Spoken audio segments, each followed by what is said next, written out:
Hi guys, welcome to another beautiful episode on 22 Podcast, and here I'm going to give you the full review of this week matches, and they were interesting just like I predicted, and I also predicted that in England there are going to be some wonderful matches, but I didn't predict how bad Liverpool was going to be and how horrendous Manchester United midfield and defense was going to be. So let's get into it, guys. Well, let's start with Arsenal, and I want to say this with all pleasure that I really love to see what Arsenal produce against Tottenham. As in, Arteta to Atlas, Conte tactically is something you love to see. Not just in his team scoring 3 goals, but how he did it. And here is how. He knew that Tottenham was going to sit back and try to soak pressure and rely on pace from Son, most especially, and Richarlison, not particularly Harry Kane. And he knew what was going to happen if Tottenham can break on the counter maybe 5 times. He knew maybe his team will concede 3 times. And he really managed the ball where they really held the ball. Like, the best way to defend sometimes is to attack. Yes, that's what Duran Cruyff said. So he held the ball, he kept on passing, keeping possession. And oh my God, can we just praise Thomas Partey for a minute? Like, that goal was very, very brilliant. That ball was, in fact, if I'm going to award goal of this week, if Manchester City was not in EPL, that goal would have won goal of the week easily because it was very, very awesome.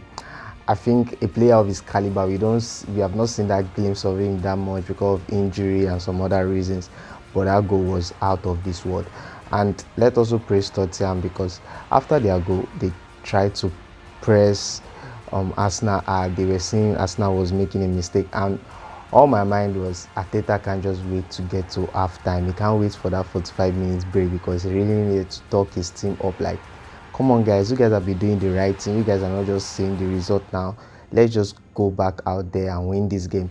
And second half, they actually did that thanks to Gabriel Jesus' persistence, because the guy was he had a really good run one time that he dribbled almost everybody and tried to score, and yeah, that didn't happen. Goloris was there, but I feel like that guy is not even he's not like a Nobana. He has been giving Pharaoh to roam about the whole forward. He's just playing everywhere, and it's a very good thing to have because they are not someone that, okay, let's cross, let's have a target man in the box. It's just like, oh, let him just do whatever he wants, and at the end of the day, he can bring the goods, he can score goals.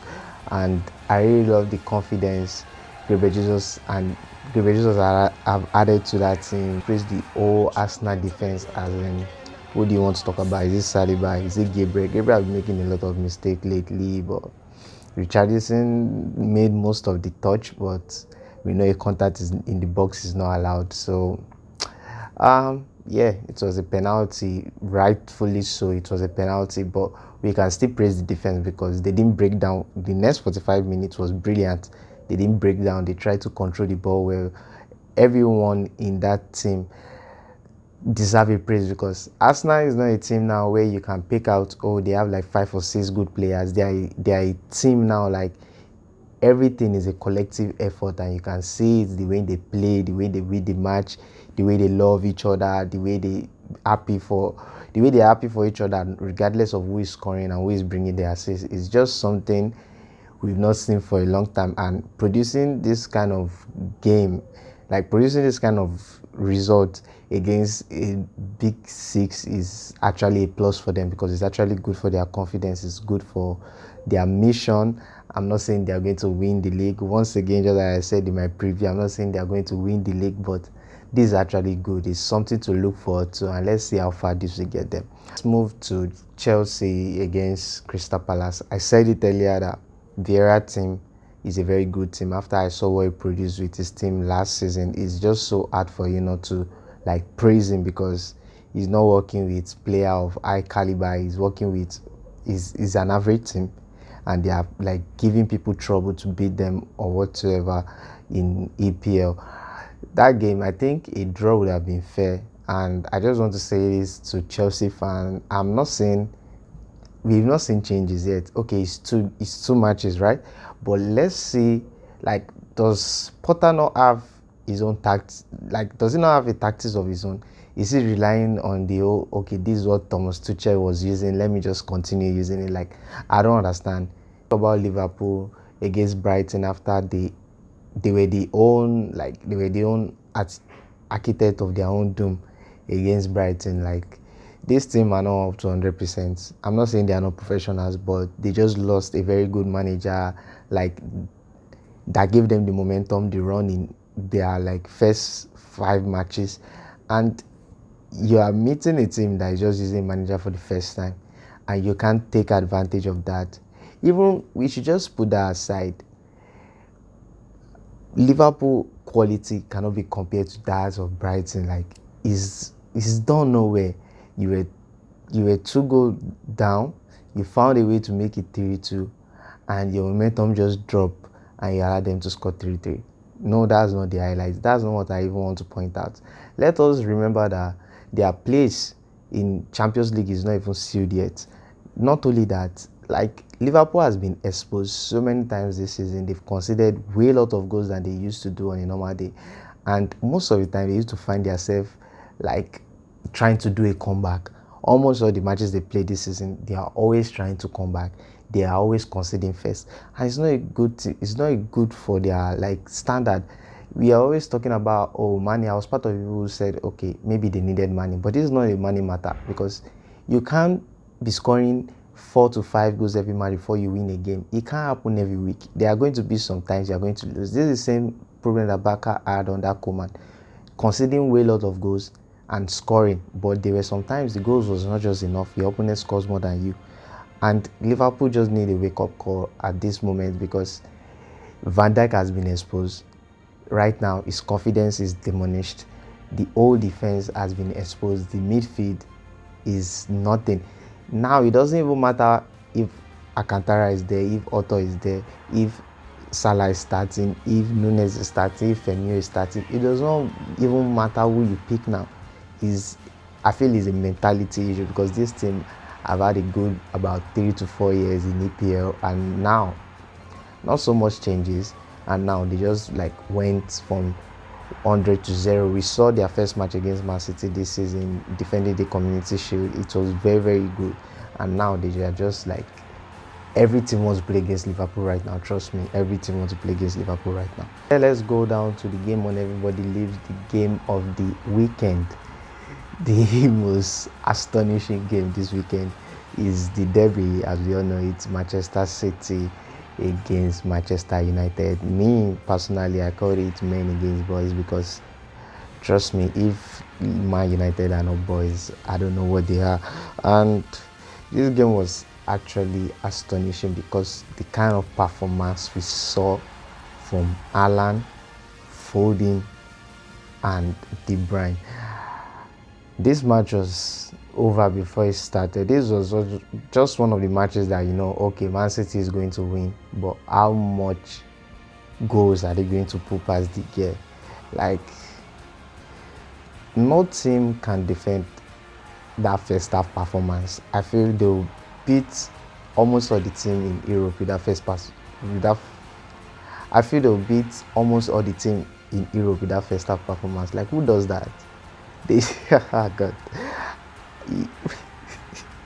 Excuse me, please. You don't just know how good that match was, because my eyes was fixed on the screen for the whole 90 minutes. I couldn't get my eyes off it, because it was just pure entertainment. And I said it before this game that this team, they look forward to entertain people. They play beautiful football.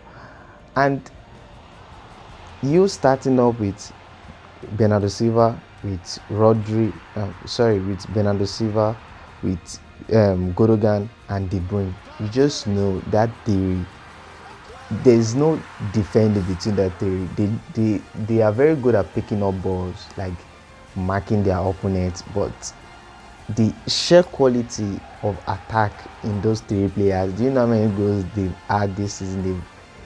They've created also, like, that theory are just their madness in that midfield.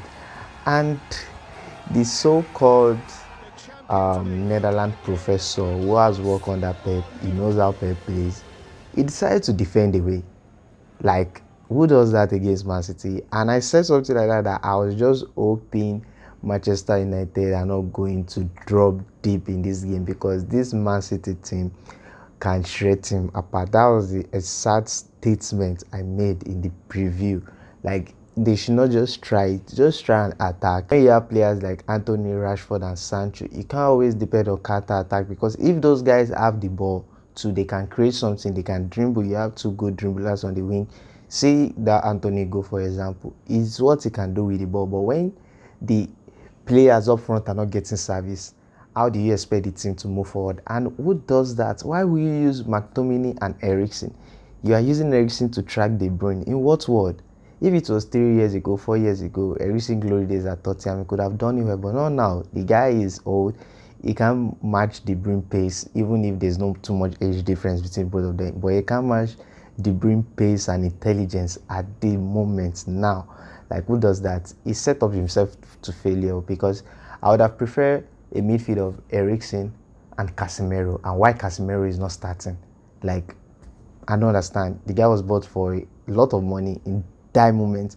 That means you needed him because you were that desperate to pay that amount of money for that kind of player. You are using McTominay, and after the game you are saying you use McTominay because he was informed. That's not how you do this. This guy is one of the best defensive midfielder in the game right now, and you are benching him in a match that you know is filled with attacking players. This is the cheat code that Man City uses. From the midfield to the attack, you have 6 players. Those 6 players are attacking players. Don't fool yourself. All of them are attacking. The only, in fact, I can say their fullbacks are attacking. It's usually like 8 players to attack you.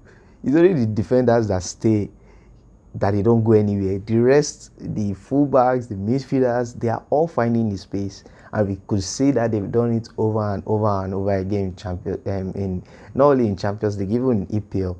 And you know him, you know the way he plays. You were his assistant when you were in Bayern. You know the kind of mentality he has. And why are you dropping deep? Even if you want to drop deep, not with this kind of players. You don't have a good midfielder, you don't have a good defense. And I've said it in this channel over and over again, like, McTominay and Fred are not the solution to Manchester United midfield problem.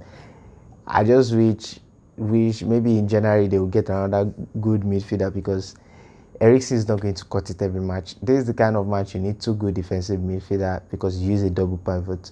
So I think he's not going to cut it every match. Bruno Fernandes is not going to be the answer every match. Anthony and Sancho, if you can get them to the highest level, and Rashford included, if you can get them to the highest level, I think your attack is a bit like 47% okay. But that midfield is just not going to work against every match. It look as if what we saw against Brentford. 40 minutes up, 4 goals. Same thing is Manchester against Manchester City. 40 minutes up, 4 goals. And yeah, after saying how bad Manchester United are, let's just go back to how good Manchester City was. I feel like they are very good, and I'm repeating that again. That first half performance, they would have beaten almost every team in Europe with that first half performance, because it was nothing but total football, total tiki-taka football, and the pace of the ball was just moving too fast. I don't blame Varane for allowing Alan to score that beautiful low volley from De Bruyne. I don't just blame Manchester United, because they are not up to the speed. They are not up to the speed at all. They can't face these guys. If they should play 5 times, Manchester City is going to win 5 times, no question.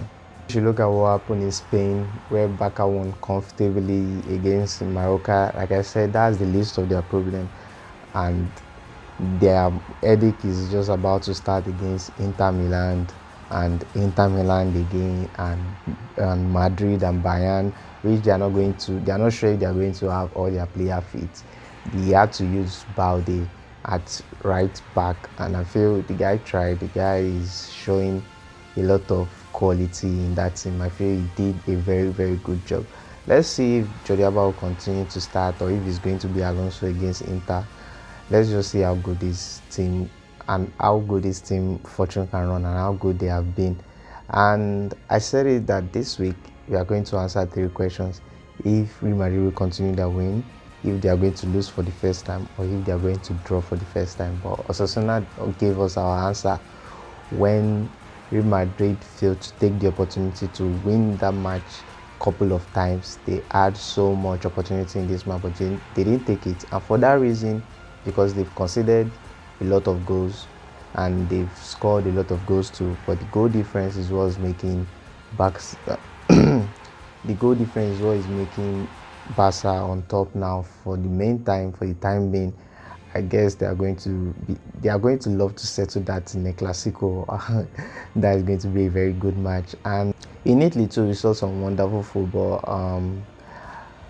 Crazy 20 minutes against AC Milan and Empoli when they just went from 0-0 to 3-1 instantly. That's like football madness going go spree. Like they were just scoring against each other, and we had just one winner. Like I said, AC Milan had have enough quality to beat Empoli, and Inter also fell against Roma. I think this is not a good look for Inter. They've not been winning big games this season. They fell flat against AC Milan, against Roma now. I feel like they are going through it badly, and let's just say, well, Barca is going to make use of this slack that Inter is going through. Let's see if Barca can make most of this in Champions League, but we are not talking about that right now.